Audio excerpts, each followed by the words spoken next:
Claude was hooked. And within 6 weeks, he'd been over to France, helped to build his own aircraft, and then when it was trundled out of the factory, no instruction, no training, he'd flown it successfully for at least 20 minutes, which meant that he was officially a magnificent man in a flying machine. The Daily Mail, always ready for a sharp stunt, offered a prize of £10,000. Huge money, more than £750,000 today, to the first pilot to fly the 195 miles from London to Manchester, and the race of the year was filmed. 2 men came forward, another Frenchman, Louis Paulhan, and our Claude. Things didn't start well for Claude. He went for an afternoon nap to prepare himself for the race the following day. Meanwhile, Paulhan, not even waiting for a test flight, had set off.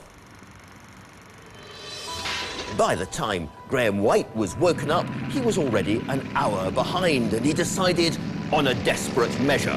He would fly through the night.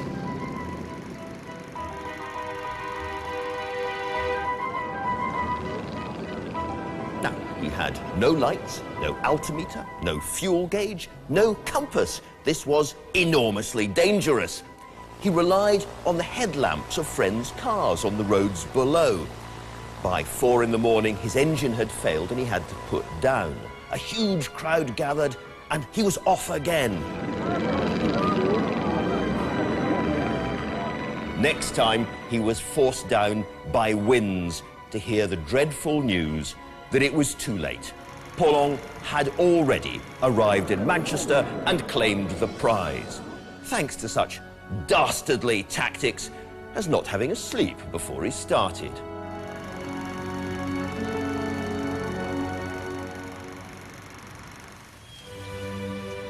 Meanwhile, swathes of deepest England were also sleeping.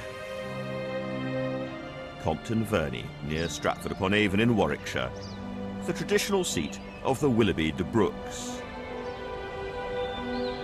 Here, for centuries, there was hierarchy and order, fox hunting and forelock tugging, and it would go on like this forever. Or would it?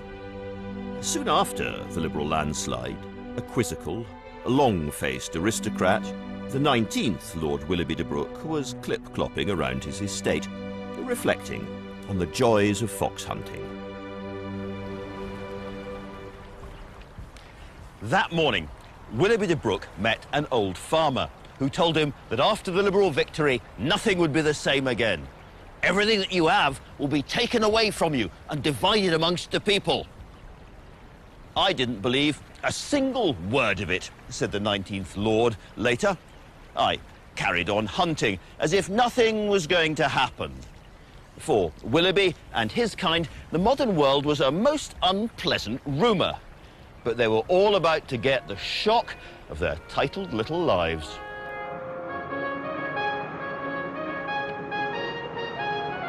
From the day the Liberals came to power, a small army of gloriously old-fashioned Tory peers had been vetoing almost every attempt at reform.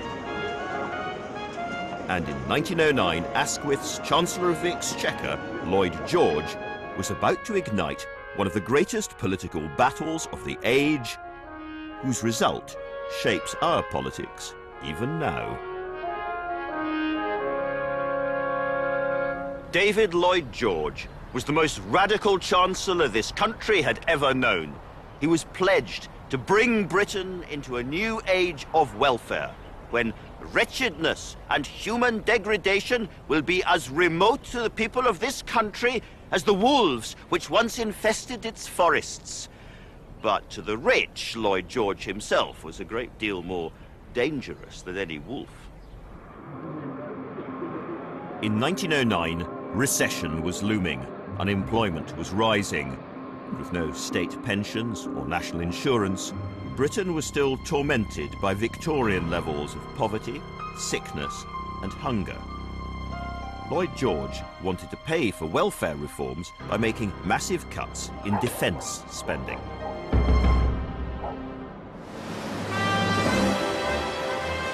But with fears of a German invasion being stoked by the popular press, he had little room for manoeuvre. Out on the street, patriotic crowds were chanting for the latest awesome war machine, the British-built dreadnought battleship. We want 8 and we won't wait. Lloyd George's problem was that dreadnoughts were ruinously expensive. To pay both for them and for welfare, he devised what he called his people's budget. He said it was a war budget to wage implacable warfare against poverty and squalidness. To pay for both dreadnoughts and welfare, Lloyd George announced an increase in estate duties, a huge blow to the wealthy. And he also introduced a new super tax for the super rich. The People's Budget was a direct hit on landowners in the Lords, many of them in Lloyd George's own party, and they still had huge power over the elected Commons. Lord Rosebery, an immensely wealthy landowner who'd also been Liberal Prime Minister, described the People's Budget as pure socialism, the negation of faith, of family, of property, of monarchy, of empire. In fact, he said, it wasn't really a budget at all. It was a revolution. And around Britain, the wealthy began the most ferocious campaign. In the newspapers, in the city, among landowners, and in the House of Lords. They even formed the Anti-Budget League. And so, on the evening of July the 30th, 1909, Lloyd George decided he had no choice but to take his people's budget directly to the people. That night, 4,000 men crammed themselves into a former pub called the Edinburgh Castle in the East End of London. The Chancellor of the Exchequer stood up to raucous applause.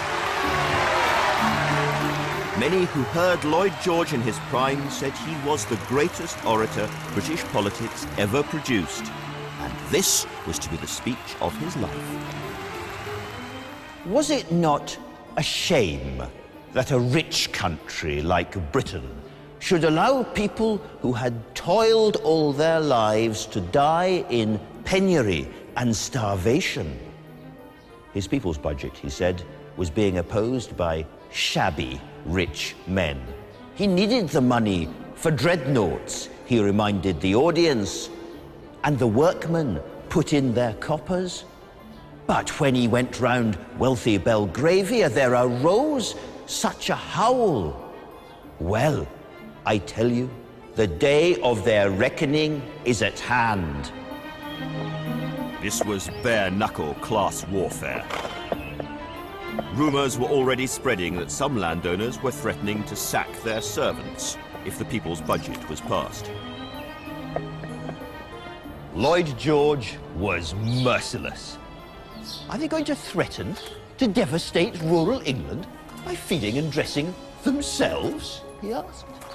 A typical nobleman needs one man to fix his collar and adjust his tie in the morning, a couple of men to carry a boiled egg to him for his breakfast, a fourth man to open the door for him, a fifth man to help him in and out of his carriage, a sixth and a seventh to drive him.